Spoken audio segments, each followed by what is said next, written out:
Have you ever stopped to think, really consider, that maybe every choice you make, every word, even just a passing thought, could be weaving this intricate pattern that shapes what happens next? It's this idea, isn't it, that our actions echo maybe far beyond the moment itself. Exactly.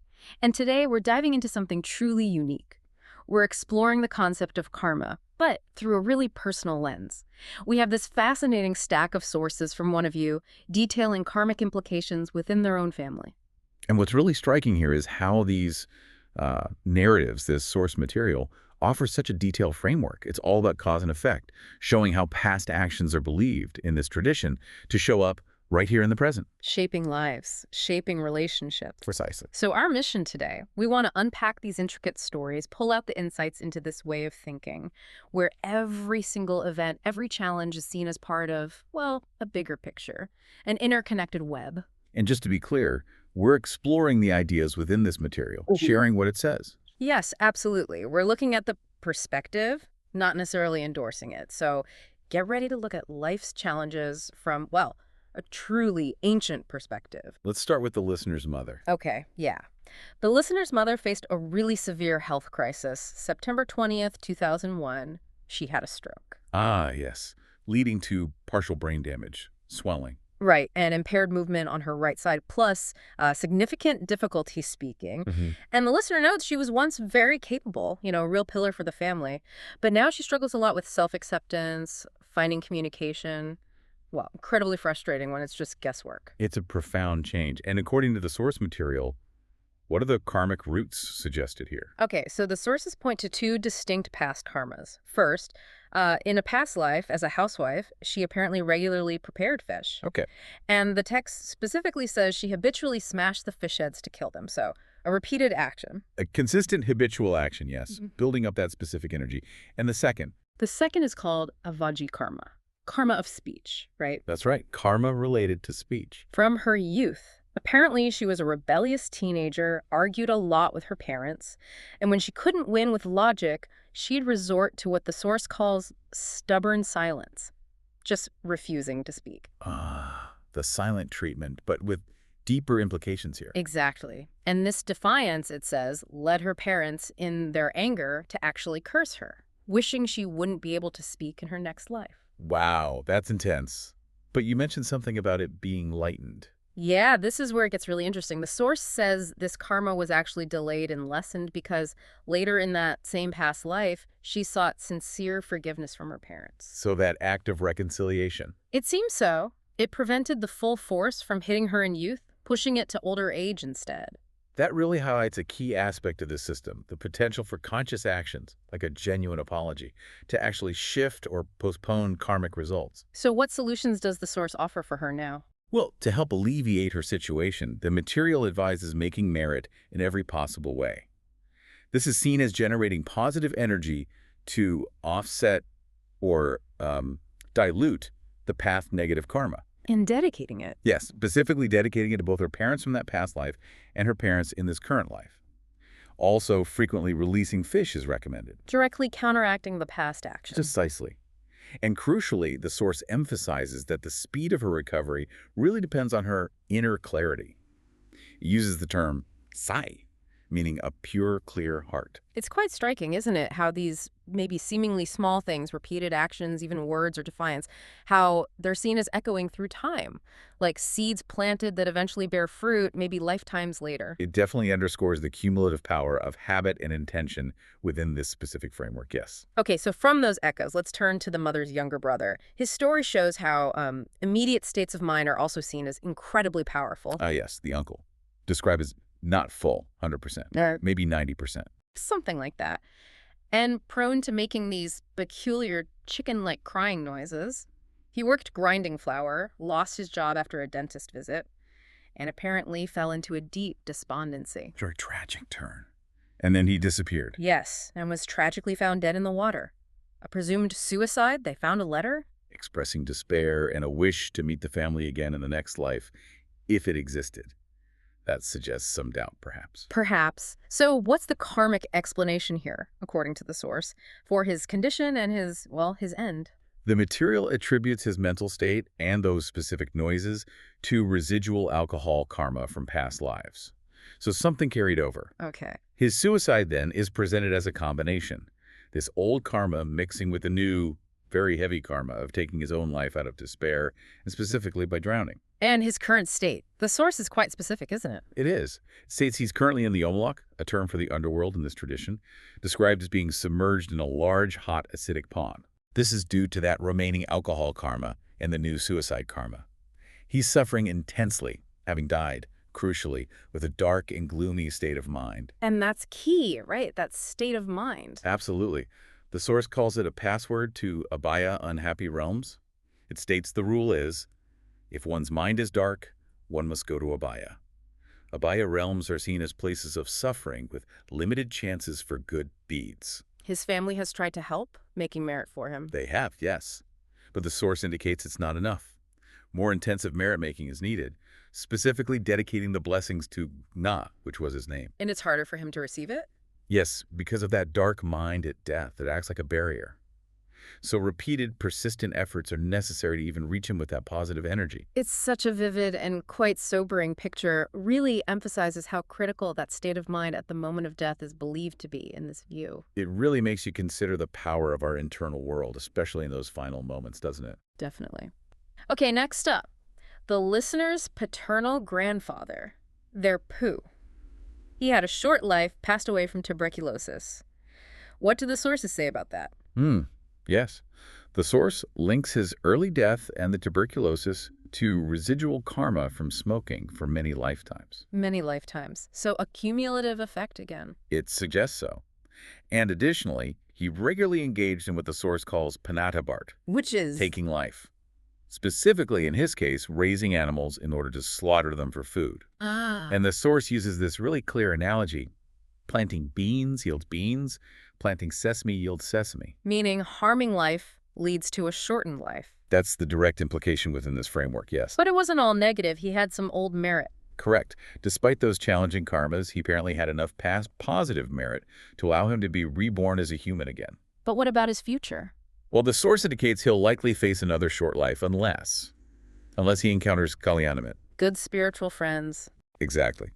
Good friends whose guidance and positive influence could help him generate new positive merit to sort of dilute or overcome that old karma. So it suggests this ongoing cycle, but also the potential for change. Transformation is possible through new actions and, importantly, supportive relationships. Precisely. It's not purely deterministic. There's potential for redirection. Okay, let's turn to the paternal grandmother, Ya. She was known for being stern, harsh-mouthed. And tragically, she suffered paralysis, bedridden for 10 years. A very long time. And the source gives a specific karmic reason for the paralysis. It does. In a past life, it says, she lived in an agricultural society, and she regularly tied the legs of animals to sell them. Preventing them from struggling. Right. She didn't kill them herself, the source notes, but she facilitated their killing, made it easier. And this repeated action, this habitual karma of restricting movement and enabling harm, is linked directly to her long paralysis in this life, according to the material. And her sternness, her harsh mouth, that played out in family life too. Yes, quite dramatically.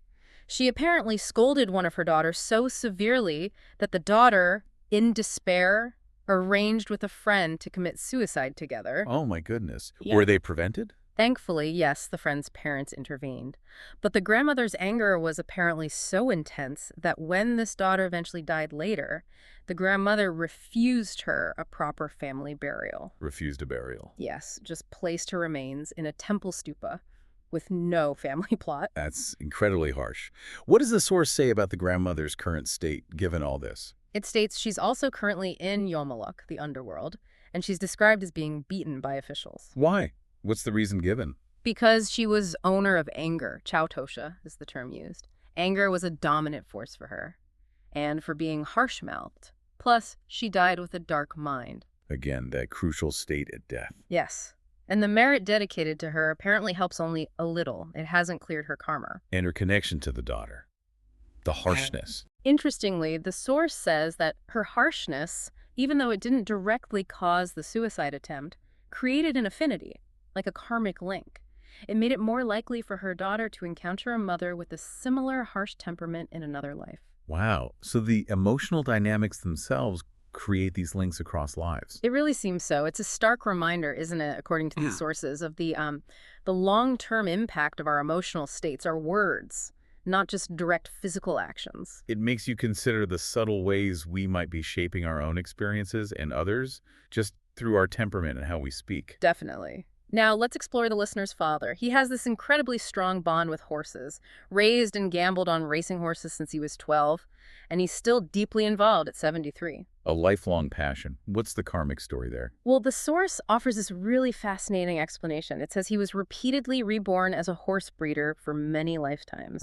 So a deep pattern. And not just a breeder, even as a horse itself for many lifetimes. Really, as the animal itself. That's what the source material states. It suggests these incredibly deep karmic imprints from past roles, even past species, manifesting as these intense, lifelong passions. And the gambling aspect. That's mentioned too. His gambling on horses apparently led him to Abaya, those unhappy realms in the past. So there's a warning attached. A very clear one.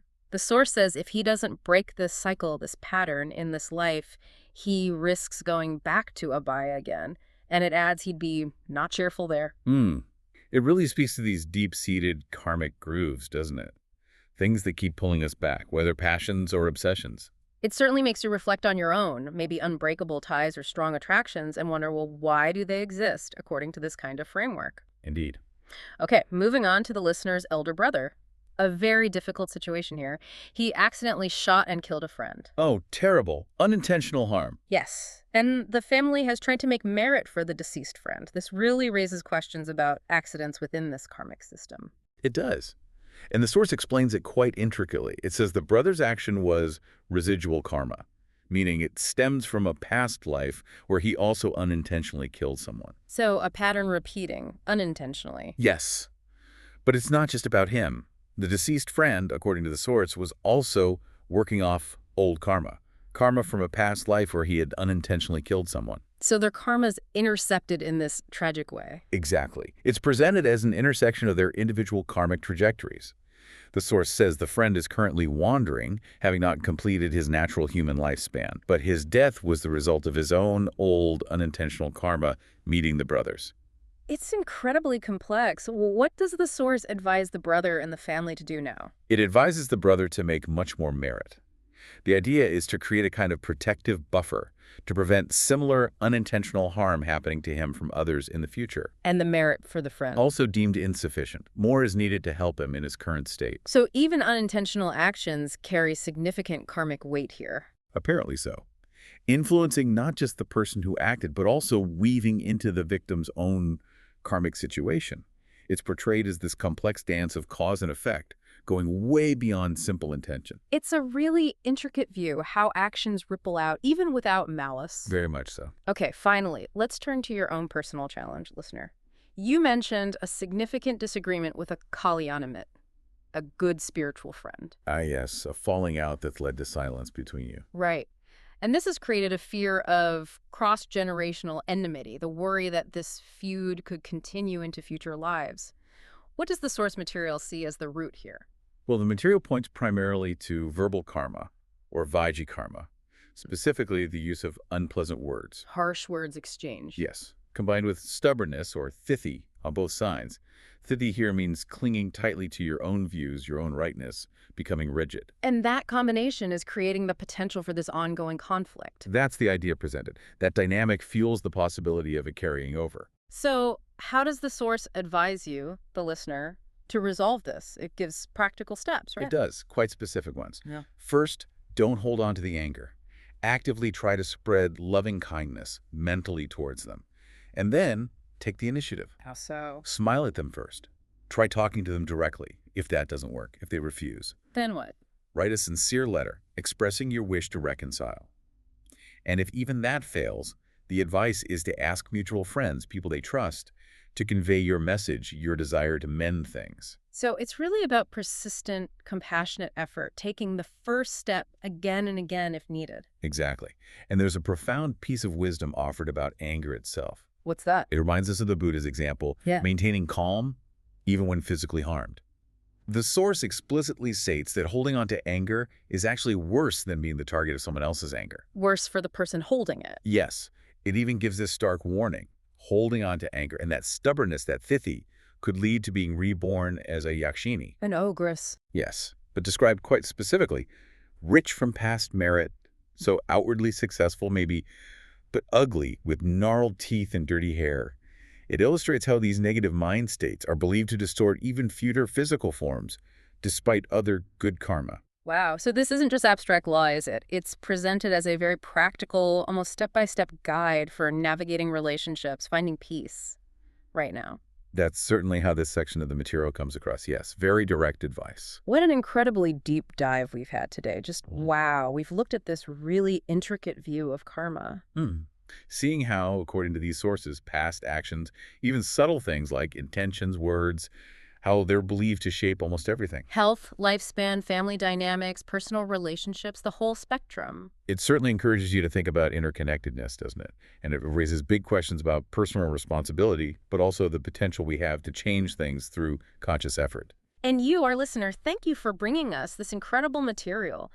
It lets us see how deeply these spiritual principles can be woven into the fabric of everyday life, at least within this specific tradition. It really offers a perspective where every single action, maybe every thought, is seen as holding real significance. Indeed. The source material really invites us to look at these stories not just as, well, stories, but as potentially profound lessons on the nature of being, the nature of consequence. The enduring impact of our choices. Exactly. And that leaves us with a provocative thought for you, the listener, to carry forward.